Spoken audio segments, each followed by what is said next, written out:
Porque no início a gente pensa que tudo vai ser fácil. Você tá morando na Europa é fácil. Você vai conseguir o emprego dos seus sonhos, você vai ganhar super grana, porque afinal de contas você vai receber em euro.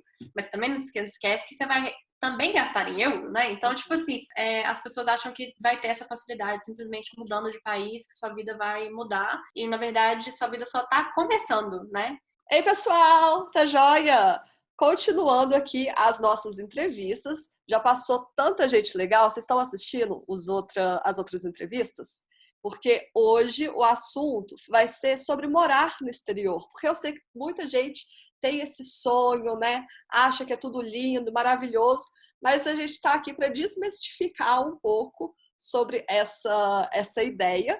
E eu tenho uma convidada especialíssima, lindíssima, que é a Lud. Lud, obrigada por estar aqui com a gente. Se apresente, fale aí já para o pessoal ir seguir lá o seu Instagram. Primeiramente, muito obrigada pelo convite, de verdade. Hoje em dia, eu sou assessora de viagem pela Europa.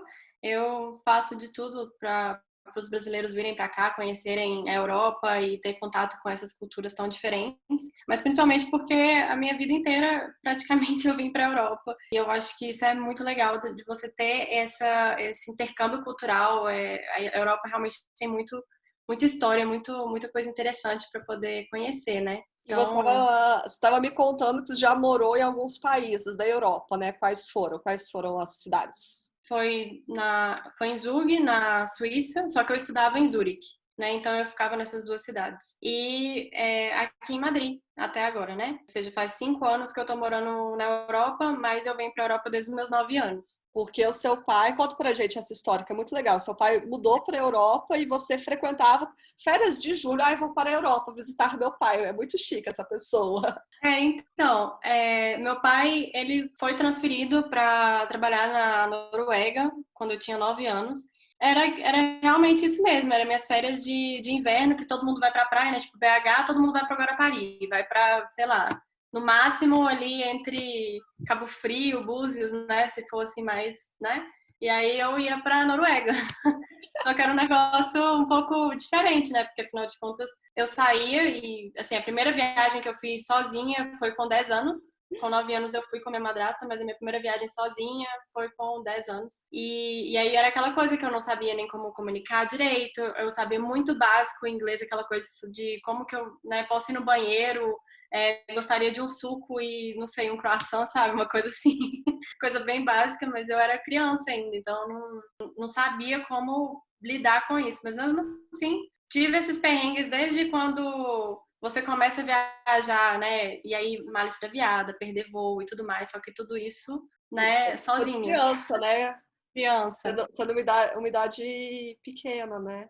Como que depois você decidiu mudar e morar de vez na Europa? Qual que foi a sua intenção? Foi fazer faculdade? Foi estudar línguas? Como que se deu essa diferença de sair do Brasil para ir para a Europa só para viajar e agora só para ficar morando mesmo?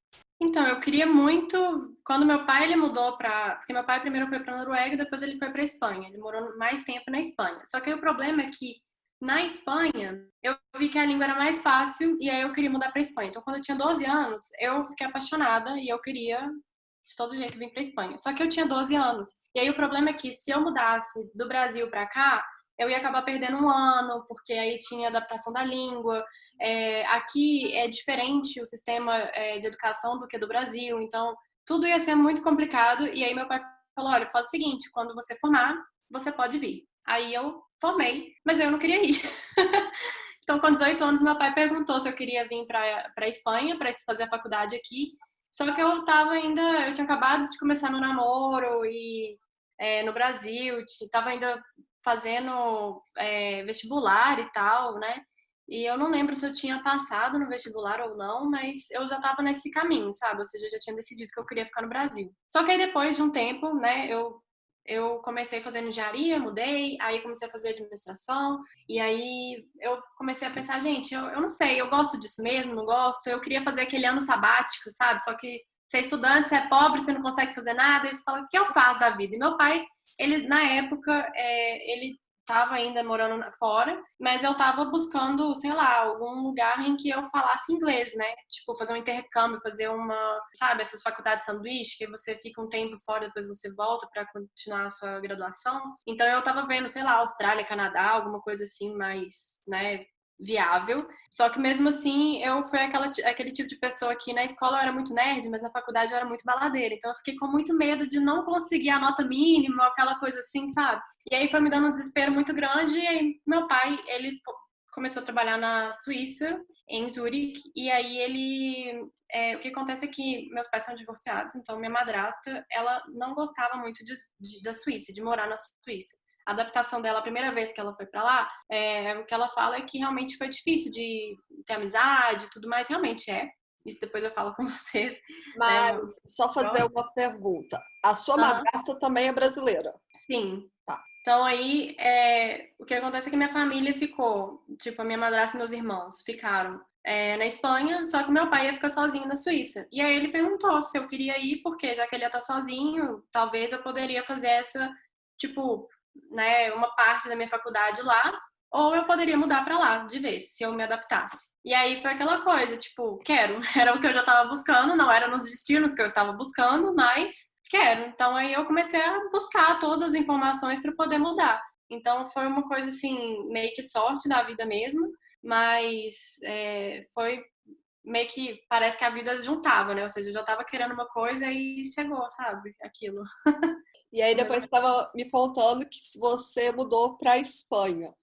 Você foi morar com a sua madrasta ou você está morando em outro lugar da Espanha? Não, então, na Suíça eu fui para concluir a minha faculdade, né? Então, inicialmente era para ver se eu ia me adaptar, e aí eu consegui fazer a transferência completa da PUC para Business School que eu fiquei fazendo lá. E aí, quando eu terminei, tipo, antes de eu terminar, meu pai tinha falado que ele queria voltar para Espanha, porque ele ia ficar sendo consultor e tal, e para ficar mais próximo da família. Então ele veio para cá e ele tem uma consultoria aqui em Madrid. Então eu moro parcialmente com ele aqui em Madrid. Então eu vim para cá por causa de duas coisas principalmente, porque eu tinha terminado minha faculdade, eu queria fazer um mestrado, seria uma facilidade porque eu teria meu pai aqui, né, e minha família, todo mundo, e só que minha família mora no norte da Espanha, né? Então fica entre meu pai trabalha aqui, mas ele não mora aqui sempre, né? E seria bom porque, como meu pai ele já tem a nacionalidade espanhola, porque ele morou muito tempo aqui, então eu também poderia conseguir, a partir do momento que eu ficasse residente aqui por 2 anos, né? Então isso também facilitaria no caso dos próximos passos, se eu quiser continuar aqui ou alguma coisa assim, né? Então vamos já começar a entrar no papo sobre morar no exterior. Muita gente tem esse sonho, né? Cria umas certas fantasias da cabeça, mas a realidade é um pouco diferente. Você já deu um spoiler sobre amizades, mas com certeza tem vários outros aspectos. Na sua opinião, o que você acha mais diferente de morar no exterior e morar no Brasil? E aí você pode fazer um comparativo, tanto da Suíça quanto da Espanha, porque também são diferentes, né? Nossa, tem muitas coisas. Primeiro que, igual eu falei, né? Na faculdade eu era baladeira, então eu adorava e eu sempre gostava de conversar com todo mundo. Eu não era daquele tipo de pessoa que não conversava, ficava mais tímida, não. Eu conversava com todo mundo e no Brasil tem essa facilidade, né? Que você conversa, você encontra com uma menina no banheiro, aí você já planeja uma festa com a menina que você nem conhece no próximo fim de semana. E aí, tipo, as coisas, não sei, fluem, sabe? Ou seja, essa intimidade que a gente tem do brasileiro fazer amizade tão fácil, sabe? Inclusive, era uma coisa muito engraçada, porque os meus amigos mesmo falam, Ludmila, tenho certeza que pra você lá na Europa vai ser muito fácil, porque você fala com todo mundo. Então, assim, eu tenho certeza que você vai tirar de letra. E eu ficava meio com medo, porque eu já sabia um pouco, pelo, né, todo o meu histórico de ter viajado e tal, que eu sabia que a cultura era diferente, mas eu não sabia da dimensão de como que era diferente, porque é muito diferente quando você vem aqui para visitar ou quando você vem para cá para morar, porque quando você visita, você tá às vezes junto com pessoas que estão visitando. Então, mesmo se você vai para um hostel, você tá aí com um monte de gente que está visitando o lugar, as pessoas querem interagir.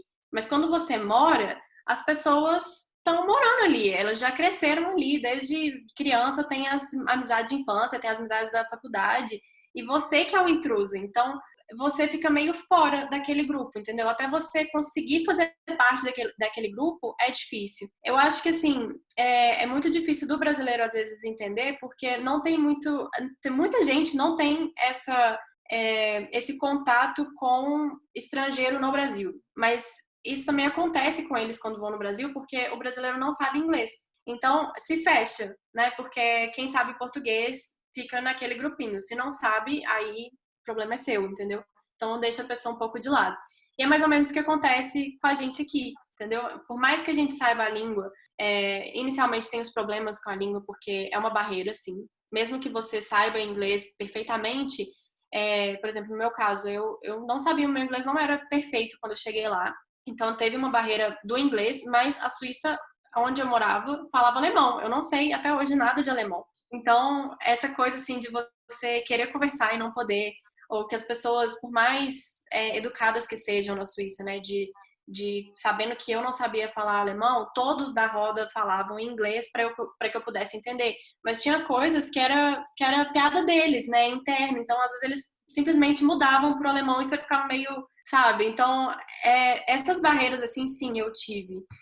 E aqui na Espanha, eu achei que fosse ser mais fácil, porque a Espanha é mais aberta, todo é mais latino e tudo mais. E, na verdade, não é bem assim. Eu tenho poucos amigos espanhóis. Eles são mais abertos, sim, do que os suíços e tudo mais. Apesar de que na Suíça, eu vejo, assim, todos meus amigos, a maior parte deles não eram suíços em si mesmo. Eram internacionais que estavam lá trabalhando, estudando. Mas aqui na Espanha também tem a questão do espanhol, que muitos brasileiros acham que fala espanhol e não fala, né? Então, às vezes, eles têm essa dificuldade, às vezes, de entender o próprio sotaque, mesmo quando é um sotaque latino, né? Eles reconhecem, às vezes, eles não entendem alguma coisa ou outra. Em Madrid, em Barcelona, eles estão mais acostumados, mas se você for num lugar, assim, mais do interior, aí é mais difícil, às vezes, você é uma pessoa mais velha, sabe? Uhum. Então, mas o espanhol por si, ele é mais aberto, então, com relação a isso, é mais fácil. Mas, sim, tem um monte de adaptações que nos 3 primeiros meses parece que é tudo muito lindo, né? Porque você tá de férias, entre aspas, né? Você tá conhecendo um lugar novo e tal, mas depois você começa a ver que tem sim questão climática, questão tanto da cultura mesmo, alguns hábitos que a gente tem no Brasil, e aí quando a gente vai ver aqui, tipo, a pessoa te olha meio estranho, sabe? Sendo mulher aqui também, eu já até comentei no meu blog uma vez, que tem... eu vi muito mais isso na Suíça do que aqui. Eu acho que aqui, porque tem mais latinos, então eles são menos preconceituosos nesse nível. Mas eu lembro que lá na Suíça, eu saía, às vezes era muito difícil, às vezes, de trocar ideia com a galera. Às vezes, né, chegava um cara e perguntava de onde você é. Eu falava que era brasileira. Nossa, até a cara mudava, sabe? Aquela cara de tipo, você é brasileira. Eu falo isso para todo mundo. Eu tenho até um vídeo no meu YouTube, 2 vídeos antigos que eu falo sobre isso, que o pessoal acha que o brasileiro às vezes, não necessariamente da profissão do sexo. Pelo É de jeito ser fácil. porque a gente chega, abraça, e conversa e toca nas pessoas, eles são mais assim. Mas isso acontece muito, tipo, vamos supor, no rosto.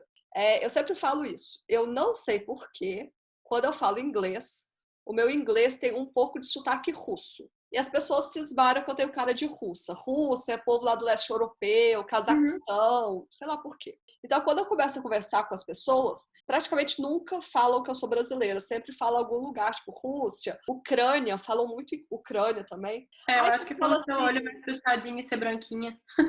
não sei, tipo, sei lá, o rosto, né? Aí quando eu falo assim, eu sou brasileiro, o cara tá assim, ó.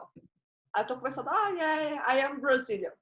Oh, really? Where? In É Brazil? horrível. Tipo, Gente, isso é é muito sério, ruim. o cara tá lá, tipo assim, mó de boa, mó confortável. Não, faz assim, pra chegar perto, é muito estranho. Isso realmente acontece demais, demasiadamente demais. Sim. Então, isso foi uma coisa que na Suíça isso me incomodou muito, porque eu lembro que eu queria fazer amizade, então era muito difícil já de aproximar de uma pessoa. E aí, quando se aproximava, chegava um cara e ficava assim, falei, gente, mas, meu Deus. E esse negócio da língua que você falou, eu gosto até de comentar aqui mesmo no Brasil, porque a gente tem hábitos e palavras e gírias que é só da região. Então, por exemplo, nos meus stories, eu gosto muito de falar, tem caroço desse angu. Gente, tem gente lá do Manaus que nem sabe o que é angu, e fica me perguntando o que é angu. Aí, se você pega uma pessoa lá do Rio Grande do Sul e uma pessoa lá do Rio Grande do Norte, bota para conversar, o sotaque é diferente, palavras diferentes, jeitos diferentes. Agora, imagina isso numa língua diferente, né? Se no Brasil a gente já tem esse exemplo, para um país do exterior, é maior ainda dessa discrepância. Então, às vezes a pessoa acha que...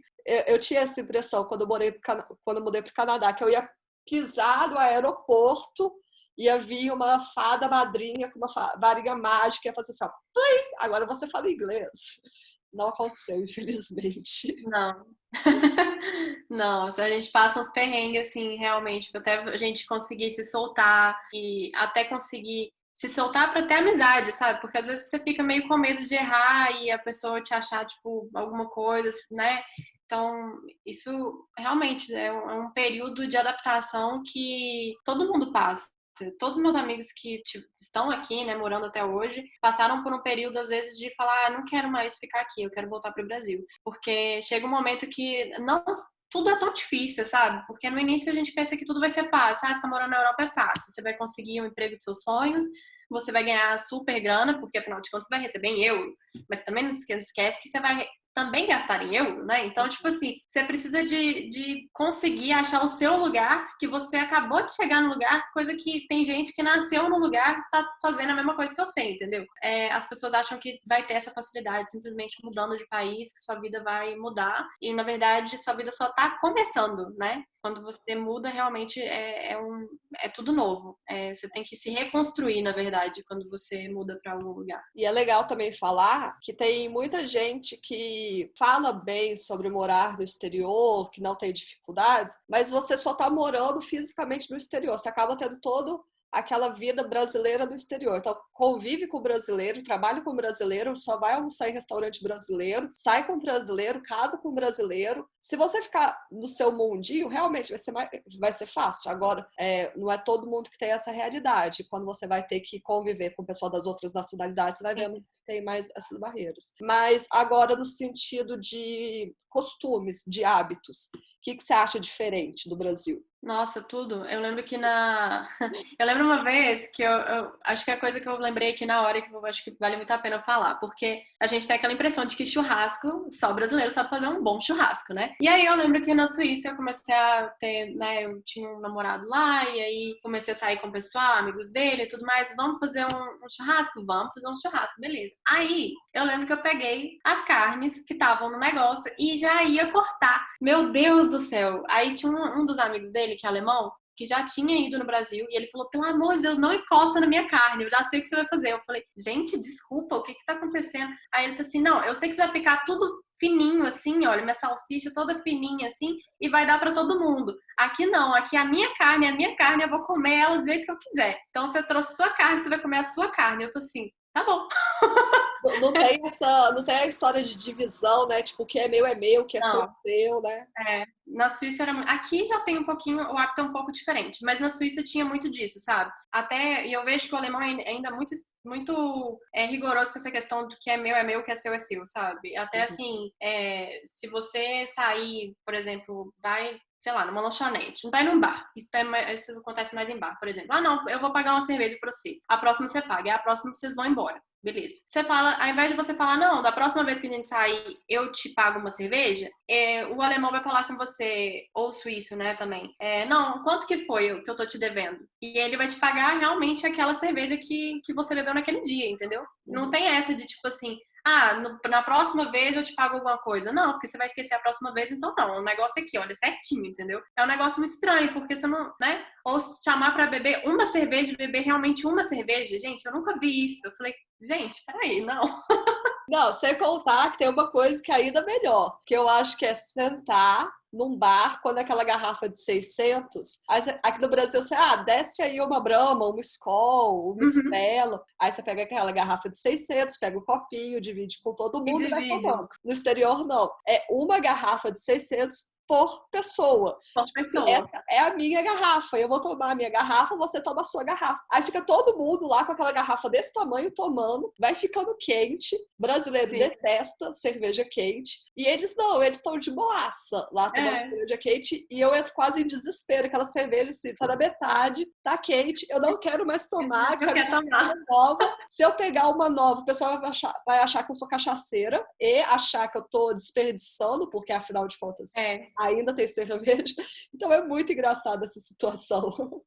Não, isso é verdade. Agora, aqui na Espanha já é um pouco diferente porque eles têm o hábito do tapas, né? O que é Uhum. muito bom, inclusive, porque você vai num bar, cada um tem seu copo, não tem essa coisa de litrão, nada disso. Cada um tem seu copo, mas você, às vezes, tem uns tapas, né? Então, os tapas é pra todo mundo, é um petisquinho mesmo. Mas não é um petisquinho igual no Brasil. Não tem nada comparado a um filé com fritas, não. Esse trem aí é só no Brasil mesmo. Aqui eles colocam, sei lá, uma porçãozinha de rolinho primavera ou de, sei lá, pão com alguma coisa em cima. Assim, culturalmente, eu acho que a Espanha é mais fácil, né, de se adaptar nesse sentido do que a Suíça ou alguns outros países mais no norte, né? Acho que por essa questão de festa e das pessoas serem mais próximos, né? Até porque também, se a gente for parar para pensar, de alguma forma a gente foi colonizado também pelos espanhóis, né? A América do Sul inteira fala espanhol, a gente foi pelos portugueses, mas alguma coisa da cultura ainda continua similar. Agora, se você pegar esse lugar mais pro norte, é muito diferente, mas é muito diferente. Não é muito diferente. Não, igual, olha só, meu namorado que é polonês. Eu lembro que eu achei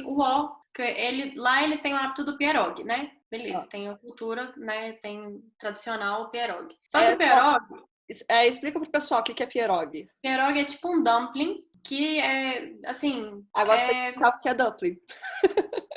como que é O bolinho, assim, dumpling? é um negocinho de comer, né? É de comer. E aí é como se fosse um ravioli, né? Só que é tipo um pastelzinho meio cru, Uhum. né? Que não é cru, na verdade, ele é cozido. Mas enfim. Aí lá eles pegam tipo uns 8, assim, né? E aí é a porção. Só que pra mim, a porção seria pra dividir, porque você não vai comer 8 desses só de entrada. E depois o que você vai comer de prato principal? Você não tá. Tipo assim, o negócio enche, porque o recheio é de batata com alguma coisa. Então é tipo massa com batata com alguma coisa. Então você sabe que aquele negócio no seu estômago, tipo, né? Cai igual. Uma E bomba. aí eu lembro que no início eu falei, bom, tudo bem, né? Eu achei que fosse vir uns 3, né, pra cada um, só pra gente experimentar. Veio, meu namorado pediu um prato pra cada um, né? Eu tava com uma mesa com mais um outro casal. E a gente teve que comer, tipo assim, cada um uns 8 pierogi, tipo, com cerveja. No final das contas, imagina, 8 vezes 4 com uma cerveja. Tipo, não tem lógica. E ele lá se deliciando, porque pra ele é normal pedir um prato de pierogi. Pra gente ia ser, tipo, muito, entendeu? Agora, vamos fazer o seguinte, vamos fazer pensando numa pergunta aqui. O que você acha que no Brasil é um hábito muito bom que os estrangeiros deveriam colocar em prática e um hábito, um da Suíça e um da Espanha, se tiver, né? Que os brasileiros poderiam colocar em prática? Bom, eu acho que da Suíça, uma coisa que para mim foi muito diferente, eu achei muito eficiente tudo, assim, sabe? Porque é o seguinte, é claro que a gente sabe que a Suíça, né, é Suíça, mas eu lembro que foi uma coisa muito interessante quando eu comecei a estudar lá e eu vi que as coisas funcionavam de uma forma muito simples e eficiente, que as pessoas simplesmente não precisam de encontrar muito para resolver algum problema. Então a gente tinha que fazer trabalho de faculdade, era assim, o que você vai fazer? Cada um sabia, já fazia e realmente fazia a sua parte, entendeu? E aí quando você viu o todo, o negócio dava certo. Então assim, ser pontual, eu não sou pontual, mas assim, você tentar fazer o possível para ser pontual, para você fazer aquilo ali, né? Ter respeito com o próximo com essa questão da pontualidade, isso eu acho que, poxa, é legal, porque você respeita o próximo com isso. Mas também fazer aquilo que te propôs, sabe? Tipo, você ter comprometimento, que o brasileiro às vezes não tem muito comprometimento, né? Fica sempre nessa, não tem problema não, sabe? De uma forma geral, assim, por exemplo, numa empresa, por exemplo, isso já passa às vezes, né? Não, porque é rapidinho, eu vou fazer isso pra você. Aí a pessoa não faz, aí você tem que ficar cobrando, sabe? Então, isso é uma coisa que eu não vi na Suíça, sabe? Não, as pessoas realmente se propõem a fazer aquilo, faz e faz dentro do prazo, sabe? Aqui na Espanha, eu acho assim, vamos ver, eu acho que o espanhol, eu acho que, na verdade, o espanhol ele é muito similar ao brasileiro em muitas coisas, né? Mas eu acho que, às vezes, o brasileiro, de uma forma geral, eu vejo que, em questão de preconceito, assim, assim, de uma forma geral, LGBT, eu acho que ainda assim tem muito a desenvolver. E aqui, eu acho que talvez por Madrid. Gente, eu fui no Gay Pride aqui e eu achei sensacional. Tipo, vai famílias, entendeu? Pro Gay Pride. Tem um super evento aqui. As pessoas têm essa mentalidade mais aberta com relação a isso, sabe? Eu acho isso legal. E no caso do Brasil, Sem considerar a parte de tomar banho, porque a gente nem entrou nesse quesito. Escovar dente, tomar banho. Gente, escovar dente, eu lembro na Suíça, eu era a única da minha escola, da minha business school que eu tava. Eu acabava de almoçar e aí eu ia pro banheiro pra escovar dente. Eu era a única que fazia isso, a única. Sério. E eu comecei a ficar sem graça, porque justamente as meninas iam pro banheiro pra fazer xixi e me viam escovando dente, todo mundo ficava me olhando, tipo, por que você tá fazendo isso, sabe? E eu, é óbvio que eu estou fazendo isso, por que vocês não estão fazendo isso, sabe?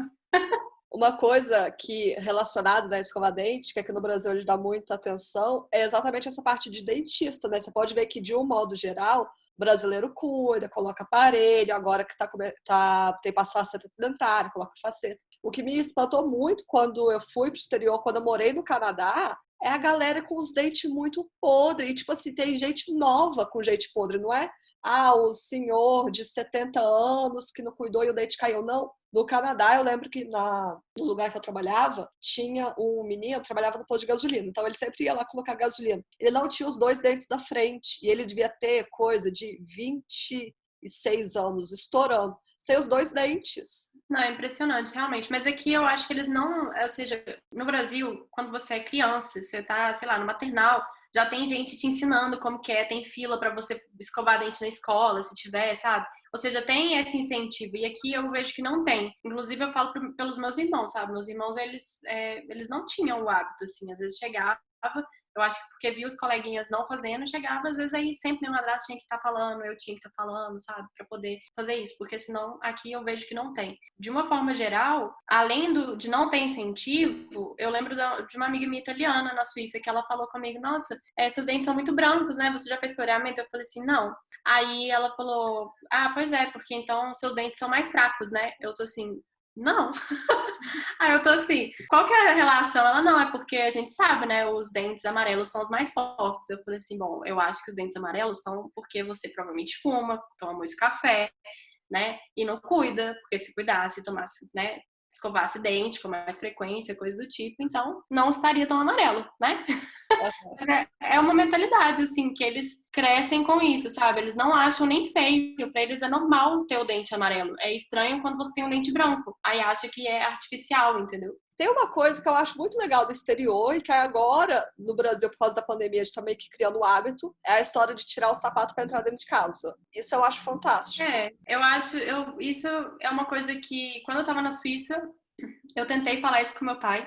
Meu pai, ele não acostuma com a ideia de jeito nenhum. Mas, aqui na Espanha, eles não têm esse hábito de Não, tirar. Não. Em todos os lugares que eu fui, eles são, assim, são poucas as casas, mas aí eles te avisam. Mas geralmente é porque ou morou fora, ou porque tem gente morando, né, que é de fora, e aí eles mudam um pouco o conceito, mas de forma geral não. Agora eu lembro que era muito estranho na Suíça quando eu fui sair uma vez, né, com umas amigas minhas que eram dinamarquesa e finlandesa, e aí eu lembro que eu cheguei, eu tava com meia calça preta, e aí elas falaram, aí eu tinha que tirar o sapato, né? E aí a gente tirou foto na casa dela, tipo assim, pré, né? E aí eu tava, tipo, sem sapato, com meia calça, sabe? Aquela coisa.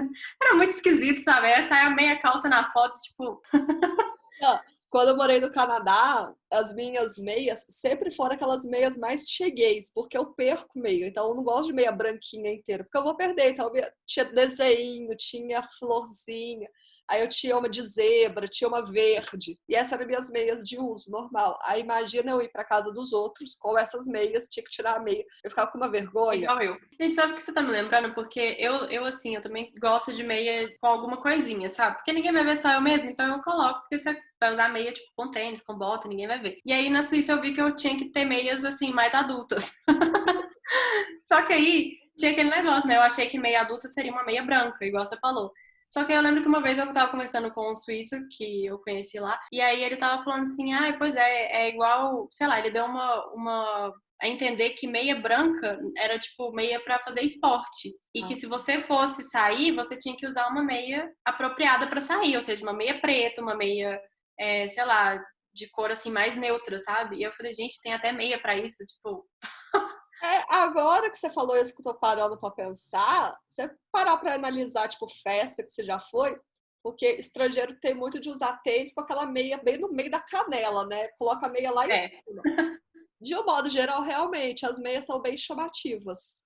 Sim. Né? Adorei o papo, obrigada, Lud, pela presença. E agora, ela não vai embora, porque eu não deixarei ela ir embora sem a gente conversar e contar umas histórias. Eu tenho uma pergunta para te fazer de uma conversa que eu tive uma vez com uma suíça. Vou te fazer no próximo vídeo, então você que está assistindo esse vídeo já vai para o segundo, a gente vai contar histórias aí de viagem. Mas antes, já aproveita. Lud, fala de novo aí suas redes para o pessoal te seguir. Bom, meu Instagram é o lud.around e o meu site é o aroundeurope.com.br. Então, aí, galera, já tem uma dica muito boa para quem quer ir para a Europa, né? A Lud e o trabalho dela. Então, por favor, se inscreve no canal se você não for inscrito, siga a gente nas redes sociais e, claro, comente aqui embaixo o que você achou desse vídeo. Beijo e vai agora para o próximo vídeo. Tchau, tchau!